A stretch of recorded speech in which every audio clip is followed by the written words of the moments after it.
Es tu palabra, es tu promesa, y yo te creo. Génesis capítulo 12, versículo 8, dice así la palabra de Dios. Luego se pasó de allí a un monte, al oriente de Betel, y plantó su tienda, teniendo Betel al occidente y a Ai al oriente. Y edificó allí altar a Jehová, invocó el nombre de Jehová. Amén. Muy bien. Después de que Abraham salió de la tierra de Ur,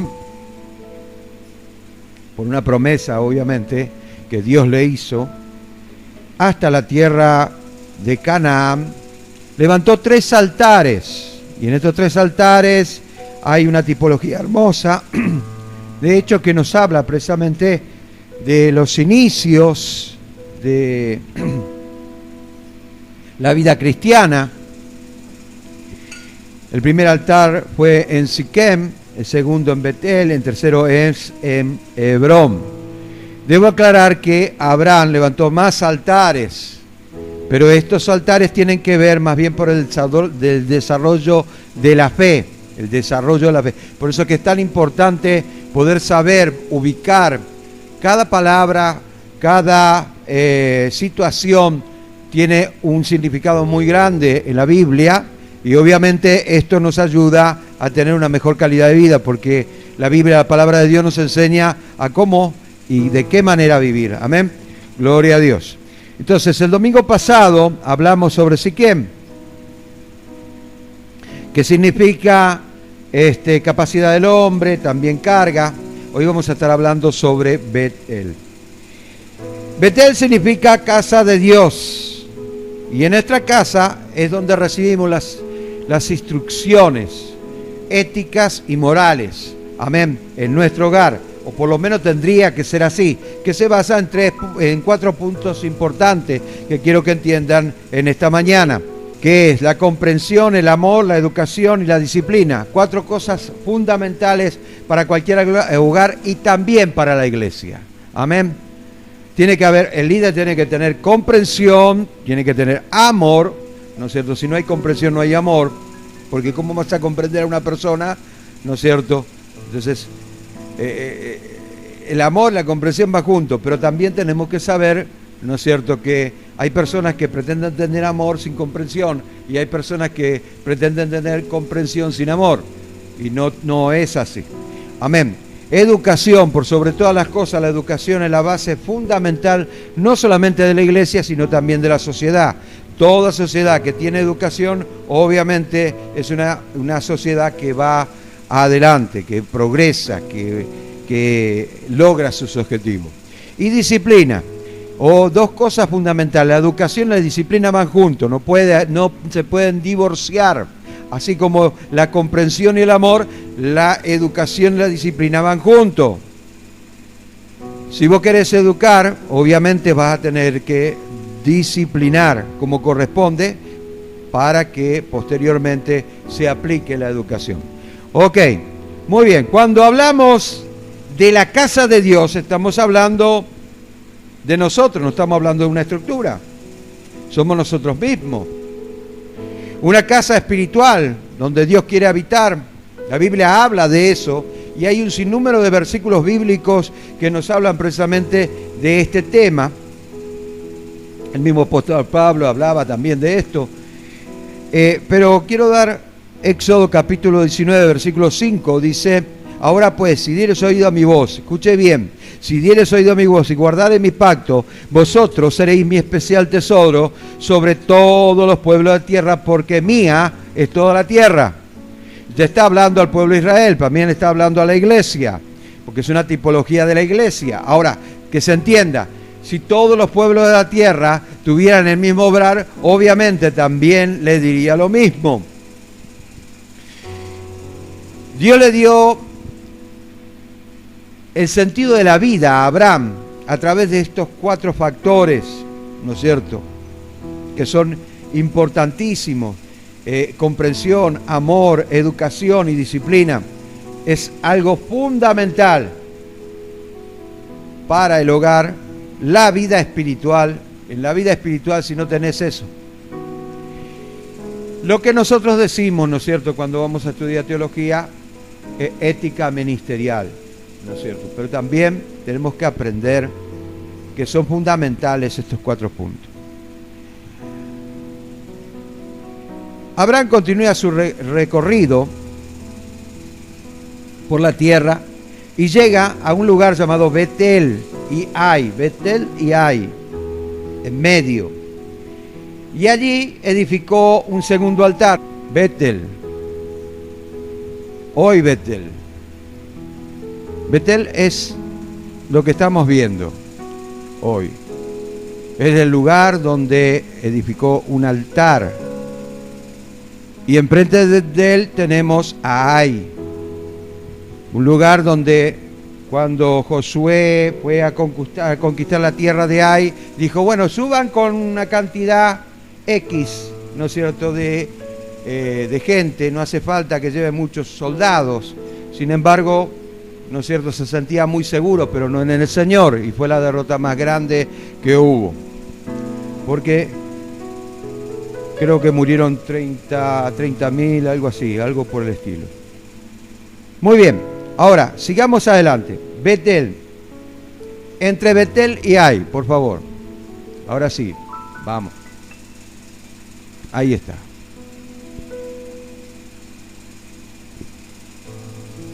¿Qué significa casa de Dios? Y Ai significa ruina. Significa ruina y escombros. Eso es lo que significa Ai. En su caminar, o en tu caminar, mejor dicho, como cristiano, en pos de las promesas de Dios y por el propósito por el cual tú existes.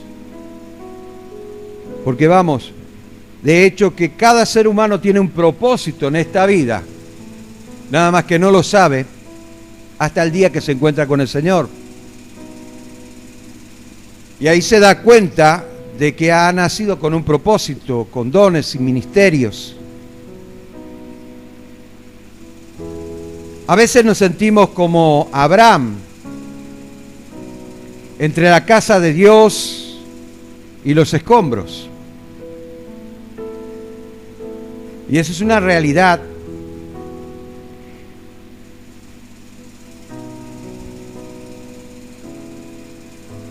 Al occidente vemos la salida del sol y al oriente vemos a Ai.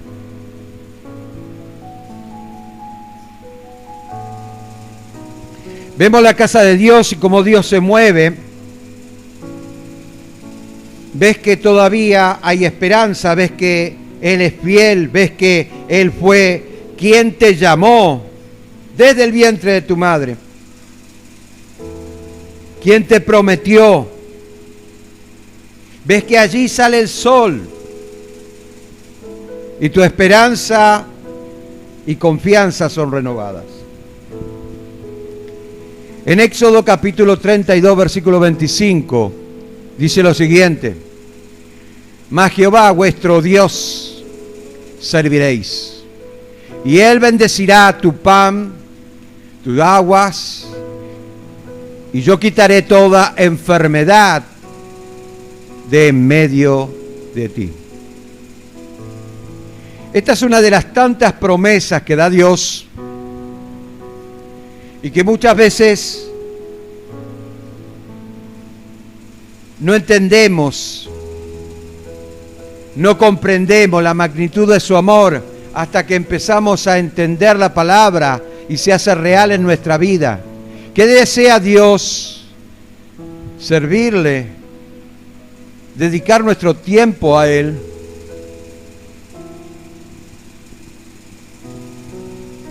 Cosa que debemos comprender. Pero de repente ves al oriente, por favor,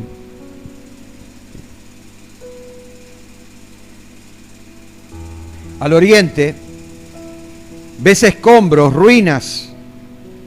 Parece que todo no tiene solución. Como que se desvanece, las promesas no se hacen realidad en tu vida. Es por eso que Pablo coloca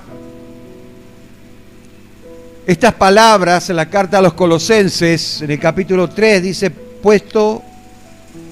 poné la mira en las cosas de arriba y no en la de la tierra.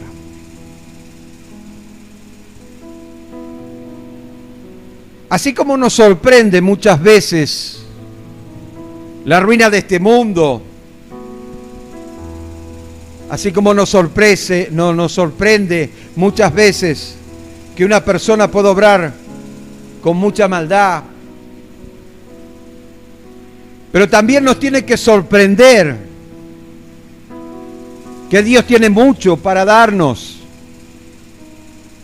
También Dios nos sorprende cuando somos realmente bendecidos por Él, cuando no esperamos nada y viene apareciendo algo,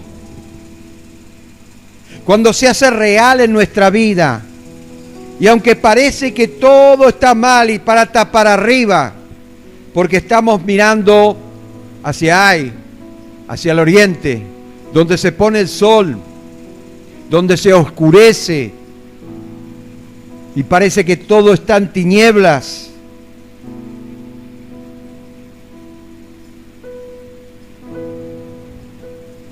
Te paras en medio, como Abraham, en medio de la casa de Dios y de las ruinas. Y muchas veces piensas, ¿y ahora qué hago?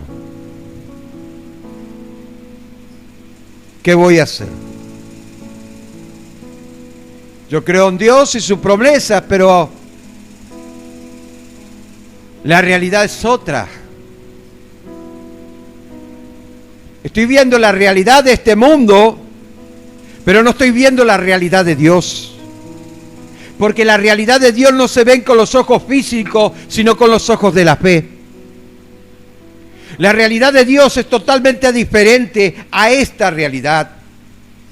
Es todo lo contrario a cómo va direccionado el mundo.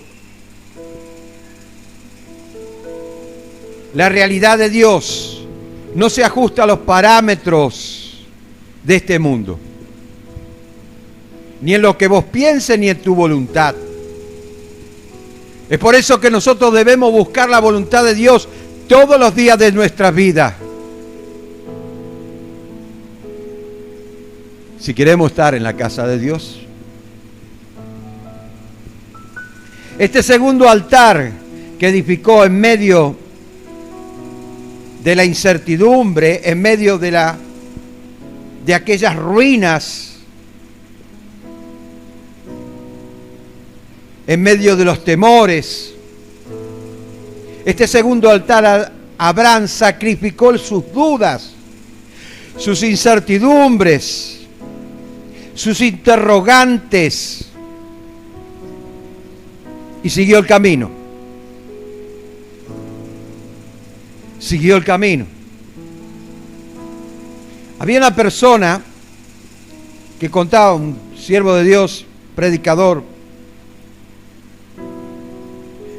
que contaba que se fue a otro país en avión. Y mientras viajaba, porque obviamente tenía que dar una charla en otro país, en otra iglesia, y mientras viajaba, el avión empezó a perder altura, empezó a temblar todo, y él al principio tuvo miedo, pero él recordó, si Dios me está mandando a otro país para que vaya a predicar la palabra, ¿por qué va a hacer que este avión se venga a pique? Yo sé que vamos a llegar. No importa lo que suceda, no importa lo que veamos, Y aunque las posibilidades que nosotros estamos dando a las circunstancias sean tan reducidas y tan pequeñas que parece casi imposible, si Dios te dijo que vas a cruzar del otro lado, vas a cruzar del otro lado. Con esto te quiero decir que muchas veces tenemos que sacrificar nuestras incertidumbres, nuestros temores, así como lo hizo Abraham. Sacrificó sus dudas y siguió adelante. Así, nosotros debemos sacrificar nuestras dudas y nuestros temores, sabiendo que tenemos un propósito en la vida. Abraham no salió de la tierra de Ur porque, bueno, eran tremendamente malos y había muchas religiones satánicas. No fue por eso. Es que había un propósito. Y en ese propósito había una formación. Y Dios no puede hacer las cosas por la mitad. O las hace completa o no las hace. Y Dios tiene un propósito en tu vida. Y si vos te dejas guiar por el Espíritu Santo, no importa lo que estés viendo.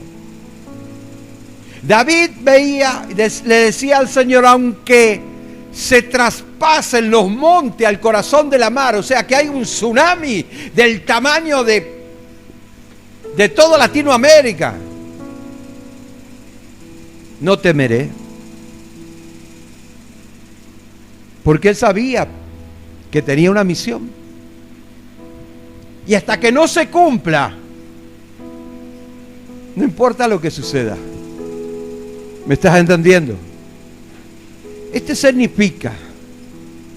significa Bet-El, casa de Dios.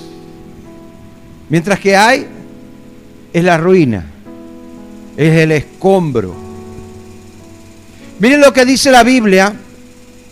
En Ezequiel capítulo 36, versículo 35, dice así la palabra de Dios.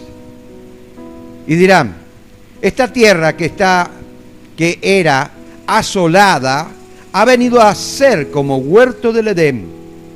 Esta ciudad que era desierta y asolada, arruinada, están fortificadas y habitadas. Y yo pregunto, hablando por el pueblo de Israel, Dios no levantó un pueblo, le dio una promesa a Abraham para que terminara arruinado, destruido, como hay.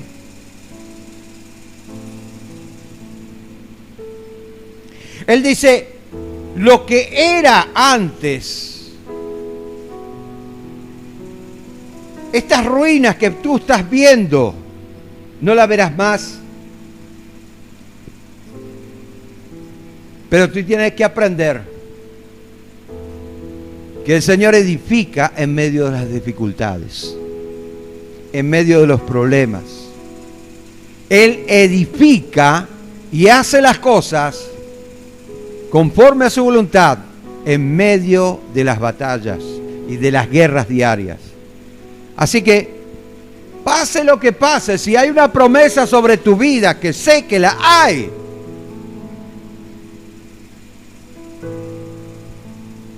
no va a pasar nada hasta el día que se cumpla. Amén. Ahora bien, cuando Abraham vuelve al segundo altar, él se fue a Egipto. Él tuvo un asunto con el faraón de Egipto. Él mintió, dijo que Sarai era su hermana. Era una mentira a medias porque era su prima hermana. En aquel entonces era lícito, ¿no es cierto?, casarse con su primo hermano. Pero hay una cosa que debemos entender en esto. Dios utilizó ese problema, o mejor dicho, le robó al diablo lo que el diablo te había robado. O le quitó al diablo lo que el diablo te había quitado. Y él se llevó de ese lugar de Egipto el doble de lo que había llevado. Y fue un hombre, uno de los más ricos de toda la tierra. Dios lo bendijo materialmente, pero había que ser bendecido espiritualmente. Si quieren anotar algo, en Génesis capítulo 12, versículo 11 al 20 y capítulo 13, versículo 1 al 14, nos habla de esa historia. Y muchos se quedan con que Dios puede bendecir materialmente y se olvidan de aquella parte importante para Dios, que es la parte espiritual, donde radica todas las cosas, donde realmente es el cimiento de la obra de Dios. Él vino a predicar el reino de Dios acá en la tierra, pero era el reino espiritual, era la base primordial, principal del reino material que iba a venir el milenio.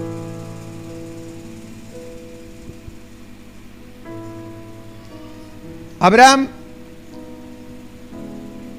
hace un recorrido y llega al altar entre Bet-El y Ai. Retorna al lugar de la incertidumbre.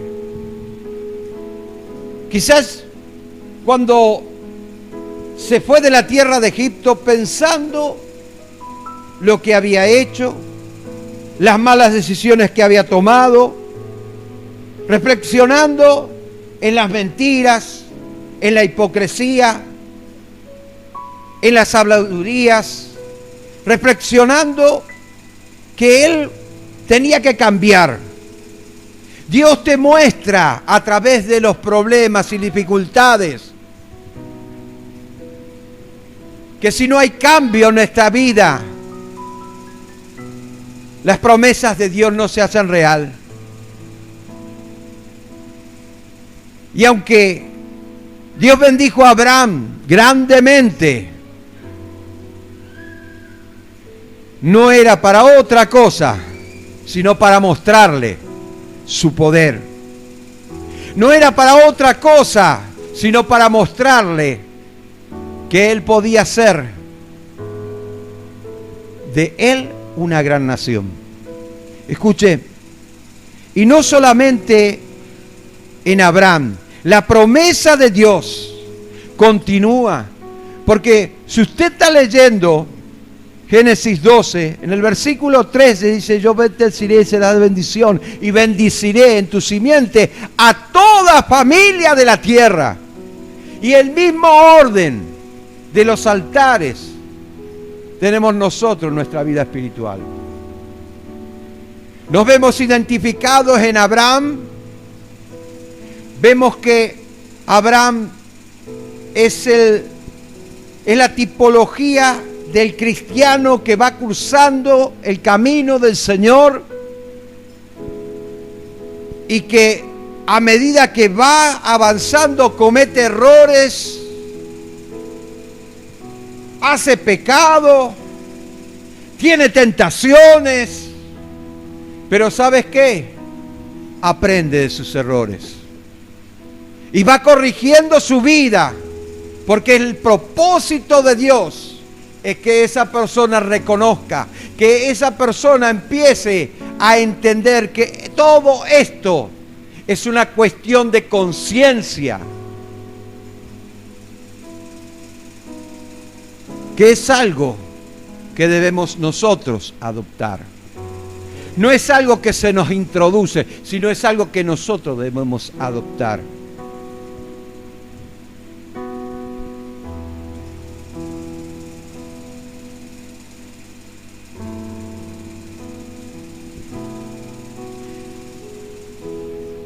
Volvió al altar.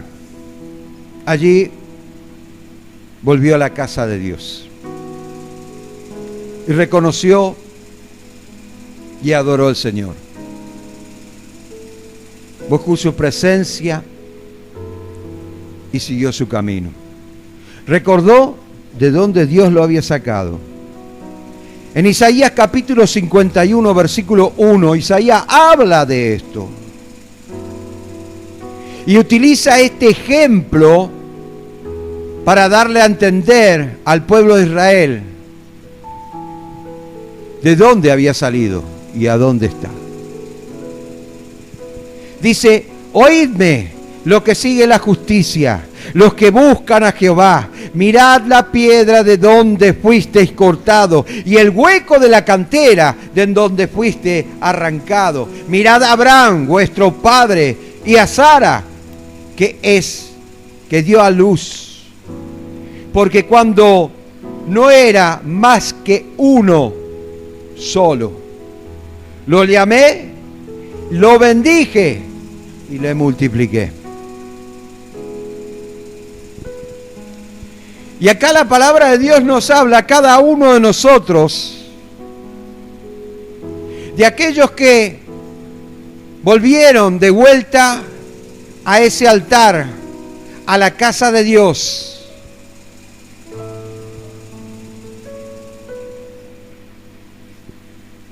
Empezaron a ser edificados de parte del Señor. Y Dios les habla a la conciencia y le dice, mira de dónde te saqué. Mira el hueco que dejaste. Y mira dónde estás parado ahora. Mira lo que eras antes. Y la manera de pensar que tenías. Y la manera de obrar que tenías. Y las cosas que hacías. Pero mira ahora donde yo te he puesto. O el pueblo de Israel se tenía que dar cuenta de eso. Así como cada uno de nosotros nos damos cuenta que debemos ir a Betel, el lugar donde empezó nuestra relación con Dios. Y reconocer todos los días de nuestra vida, cuando esta carne se quiera levantar, de dónde Dios nos sacó y de dónde Dios nos quiere colocar.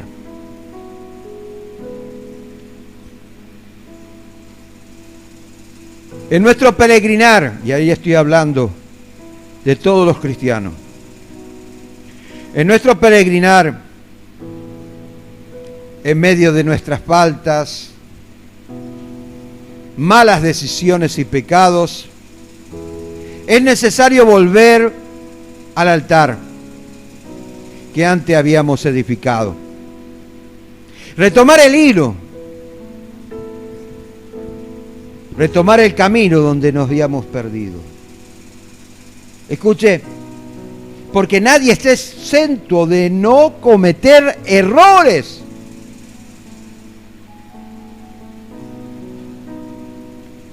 Pero son muy pocos los que retoman el camino.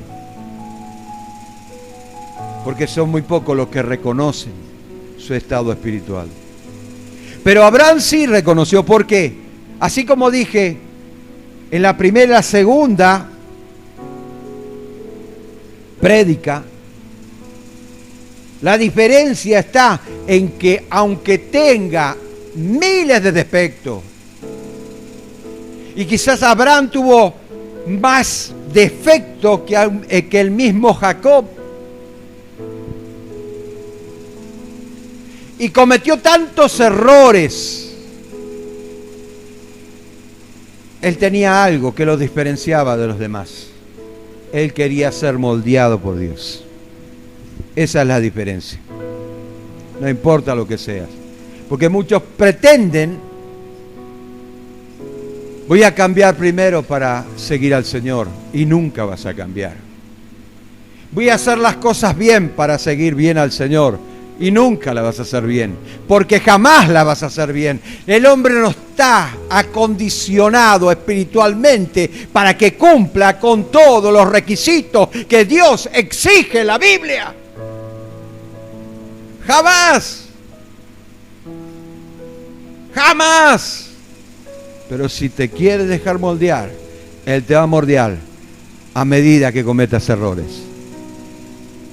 Y te va dando la forma que Él quiere.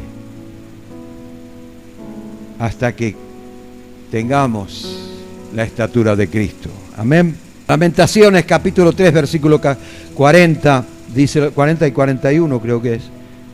Dice: escudriña nuestro camino. Jeremías le está hablando a Dios. Él salía siempre con un escriba.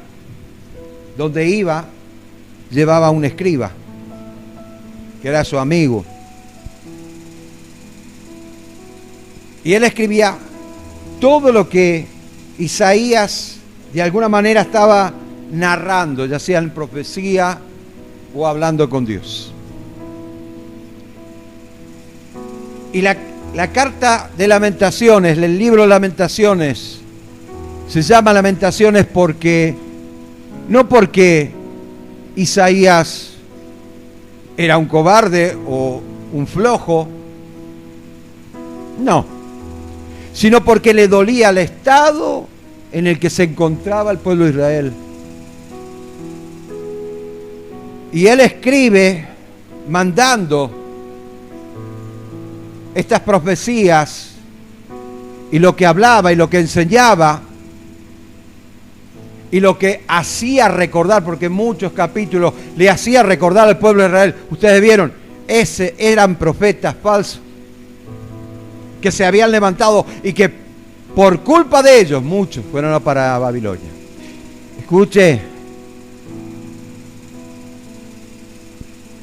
Jeremías estaba en momentos en el cual le mandó el libro, la carta al pueblo de Israel, y ya cuando Jeremías era viejito, Ezequiel desde Babilonia le había Dios levantado como un profeta, un sacerdote,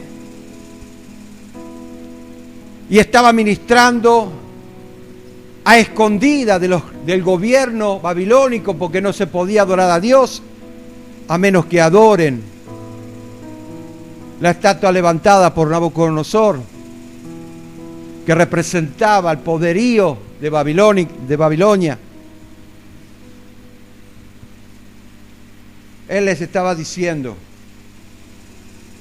no importa los errores que hayas cometido, lo importante es esto: escudriñemos nuestros caminos y busquemos y volvamos a Jehová.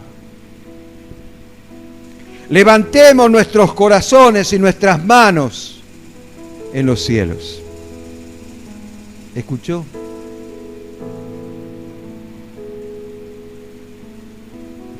Cuando hablamos de Betel,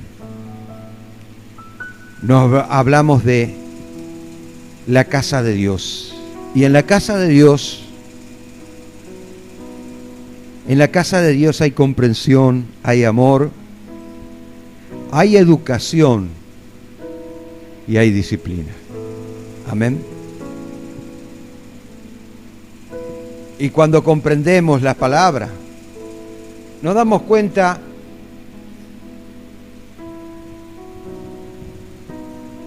que quizás nosotros estemos en la misma situación.